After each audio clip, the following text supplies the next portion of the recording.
Hello, in today's session we will see the use of if statement with a string data.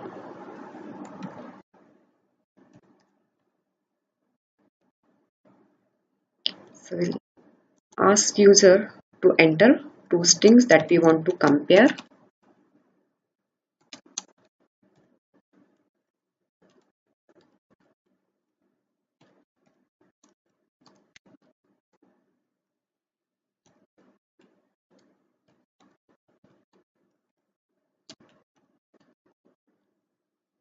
So now when we want to compare two strings, again the condition has to be enclosed in a square bracket.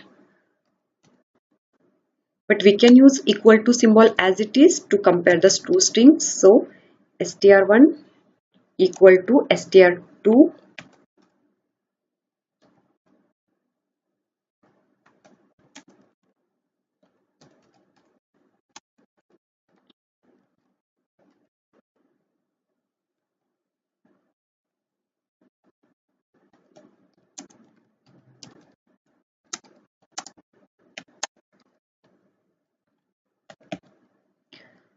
So we have written the code if compare the first string with the second string if they are same, strings are same, else strings are not same, and terminate if with fi. We'll save this program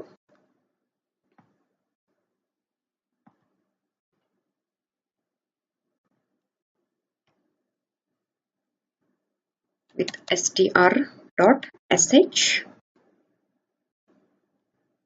Now I'll run the program.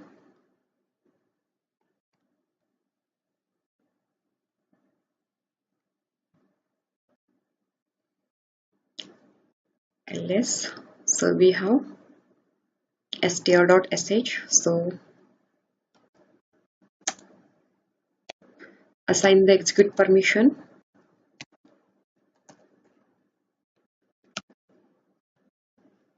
Run the script, enter the first string, suppose AAA, second string BBB. We are getting the message strings are not same.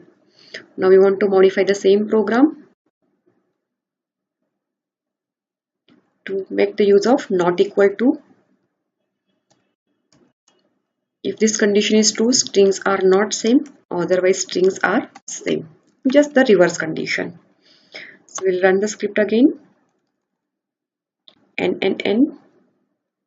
and we'll enter the same string. So we are getting the message strings are same. As well as we can use equal to, not equal to these operators as it is whenever we want to compare two strings. But in that case, the condition has to be enclosed in a twice square bracket. So we have said, so we can say string str1 is max if condition is true, otherwise string str2 is max, and terminate the if with the else. Save and run the program.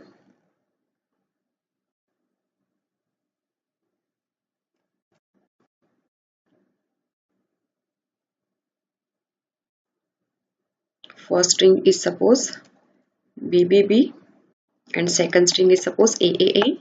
So it's saying BBB is max.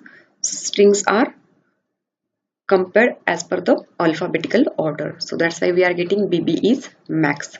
So means we can use less than, greater than these symbols for comparison of the two strings as well as equal to and not equal to operators also. Now next we'll see how we can check whether the string is empty or not. So we'll do the modification in the same program. So for that purpose, what we'll do, we'll accept the first string as a pattern that we want to search in the given file. So enter pattern. The name of the variable is pat. Second, we want to accept the file name from the user. So ask the user to enter the file name and that we have stored in the variable fname.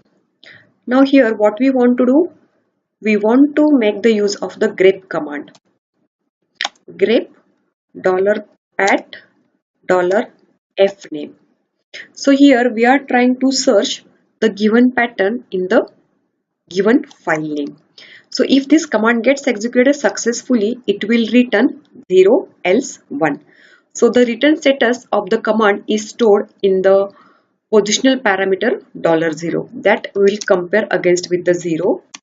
So dollar question mark is equal to 0, then we will say echo the pattern which we are searching, that is found, else we will say echo pattern not found, and terminate the if with the fi. Now run the script. Suppose I want to search the word cells in the file name emp.txt. So we are getting the output, the lines which contains the word cells and the pattern found. Again we will run the same script.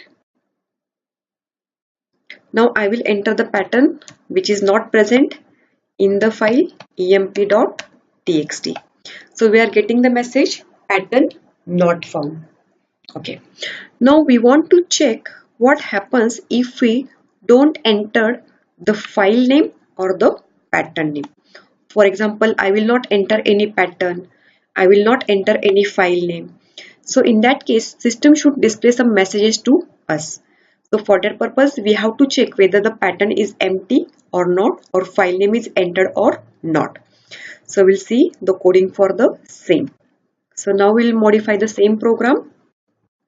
So once we have accepted the pattern from the user, now we'll check by using option Z whether pattern is empty. If pattern is empty, we will display the message to the user, pattern not entered. And then we have to terminate the program. So exit and then terminate with the fi. Likewise, we want to check whether the file name has been entered or not.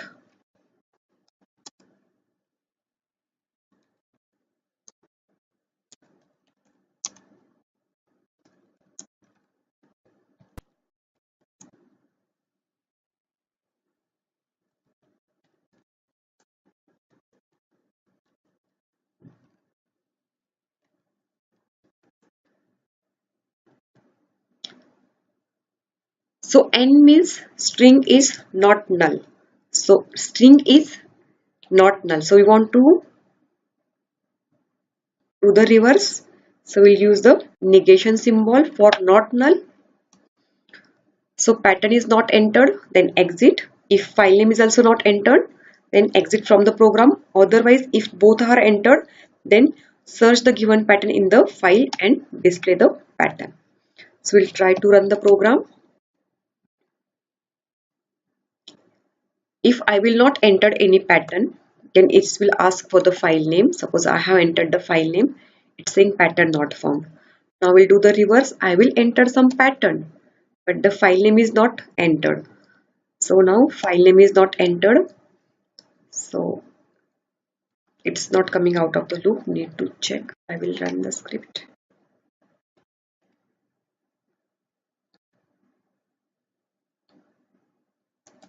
Pattern is entered, but the file name is not entered. So we are getting the message file name not entered. So means here we are checking whether the pattern is entered or not, or file name is entered or not, and accordingly we are getting the error messages as a file or pattern is not entered.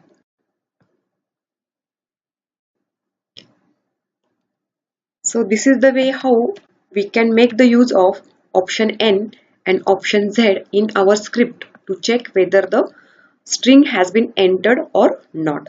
So this is all about how the if condition can be used along with the string data. So in the next lecture we'll see the use of if statement with the file data. Thank you.